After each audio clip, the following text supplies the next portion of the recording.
What's going on, guys? Sorry for being late today. It is the aftermarket recap. My name is Carlos Garcia, founder and CEO of G.A.R Capital. Okay, sound is good. It is 5:07 Eastern Standard Time on Wednesday, June 29th, 2022. I ran a little late on my previous video conference that I was doing with the team. So back at it. Let's go and rock and roll, get started. Bottom right-hand corner of your screen, click on that. Turn on notifications, subscribe our channel. Make sure to hit that like button. If you like these videos, it really helps out. Again, doing 2 of these videos a day is always fun. I love talking to you guys and asking questions, getting feedback, and just explaining the market overall. Let's do it. All right, the Dow closed up 82 points today. Pretty flat, but nice. NASDAQ that close to being green today. And S&P down 0.07% flat. Again, fix. Still closed below 30, 28.16. Equity S&P did worse than the actual S&P. We'll go over that in a second. Why? The big cap techs helped today after they were sold off yesterday. Small caps took a hit today, down 1%. Take a look at the dollar. The dollar being a big thing today was up 0.56%, broke above that psychological level we talked about, that 105 level. The fact that stocks ended actually green was actually interesting with that. Gold down 0.08%. Bond yields fell today, sub 3.1. How about that? TLT is up 113.87, up 1.56%. High yield credit did okay, pretty much the same analog as NASDAQ being flat today. Investment grade bonds were up 0.60%. So again, high graded bonds, treasury bonds, and investment bonds were bought today. A good sign of kind of some possible stabilization in these markets, sure. Crude oil down nearly 2% post crude oil inventory buildup. We actually had a buildup in gasoline. That's why gasoline was down today, 4.76%. Refineries are running at the same pace they were in 2020. I don't know if that was prior to the pandemic, but again, we have used a lot of our oil from the reserves as well. The lowest level of our crude oil reserves since the 1980s. Interesting, we have the same inflation as in the 1980s. Going back to euro dollar, 104.44 or 440. Dollar yen, 136.59. They really didn't take a look at Forex today. Bitcoin, green actually, 20,185, flat, just like the NASDAQ. We talked about how the closely they are correlated. Ethereum down nearly 4%, 1107. And put to call ratios did go higher today, 26%. So some positioning out there. A lot went on today. Let's go over the sectors this afternoon. Let's go to groups. And we can see healthcare, the big winner today, up 0.72% in a flat day. That's not bad, but energy, the big loser. And in fact, energy was the leader yesterday.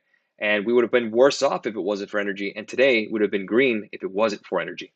So again, in a 1 week relative sense, energy is up 1.13%, today being down 2.62% after that crude oil inventory build. Let's go to the maps here. And again, look at the leadership today. Microsoft was sold off yesterday. Apple sold off yesterday. Metaverse sold off yesterday. Amazon sold off yesterday. Google did as well, but still ended flat. The big losers today were the semiconductors. And I would know because I own semiconductors and they took a hit today and they've been taking a hit. So again, a lot of that kind of aggressive growth names were taking a hit. All the safer mega cap tech would actually perform today. Banks, even after yesterday's nice move, continued more down to more to the downside because of rates going down. Goldman Sachs being up 1.26%. Take a look at UNH, one of my favorite stocks to own, up 1.43%. They are trading very well even in this environment. Home Depot did well today. Some of the defensives did okay. I do own some Target. They're down. Pepsi, but energy, the big red one today, and semiconductors. Those are pretty much the two big sectors that took the biggest hits. But in terms of the S&P kind of price action, guys, it was just a choppy day. We did hit puts today for the same day, which was risky, but we caught it. So we did catch those. I believe it was the 375s. I don't have it on the top of my head. Let me go ahead and get on Discord. I can find it there. We had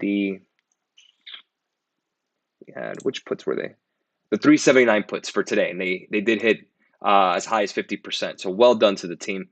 But again, you could see just choppiness for the most part. Again, another consolidation period. Let's move over to the Bloomberg and take a look at it. You could see here on the Bloomberg, again, kind of staying in that range, right? We got near 3,800, but we keep bouncing. Again, if we're just expecting a kind of a pushback higher, again, just to get back to the top of the range is right around 3.11%. But remember the consolidation we had in the week prior to the big boom that we had last week. Remember that on Friday? Again, we're kind of facing similar price action with that drop of around, let's call it 3 point, what is it, 3 point something percent? This is such a small figure. 3.27%, excuse me. And then we had the similar drop on that same period of around 2.31, relatively close. But again, we had a drop. We consolidated, we bounced, and then we consolidated again. So again, if we just get the same rise that we expected on Friday to happen now, we're going to get to 4,000 anyways. But again, it's all invalidated if 37.95 falls on S&P futures. Why? Because that's your 200-day on the 1 hour. So again, if we're following that same analog here, where we're just consolidating and going for higher, which is I expect to go, we need the dollar to cool down. And the dollar's not doing us any favors. I think we would have been higher if we did not have the dollar break 105.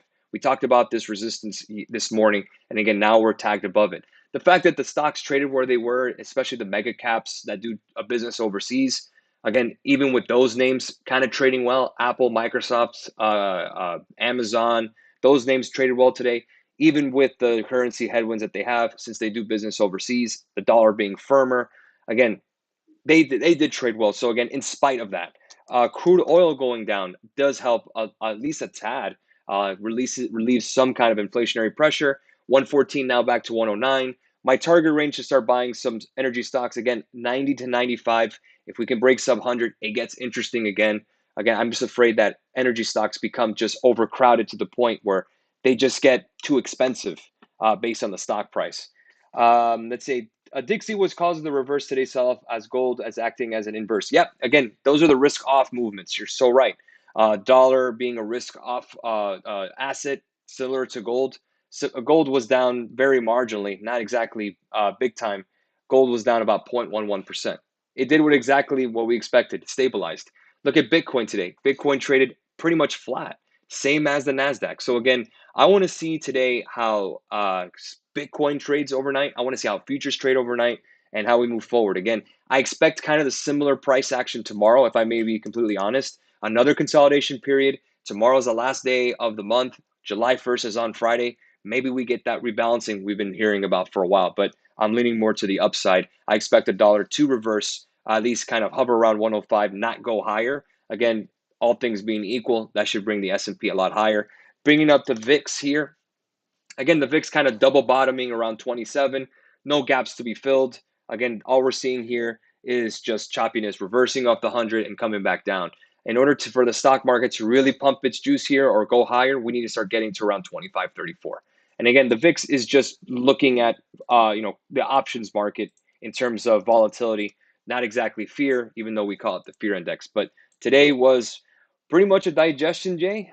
Post a big move. Sound familiar? We had a big boost, consolidated, and then we had a reversal. If we inverse that, more than likely we'll probably go up tomorrow. Who sees? Or who knows? That's what I expect tomorrow. Let's make it a great day. And we'll catch you guys tomorrow for the morning note, guys. Cheers.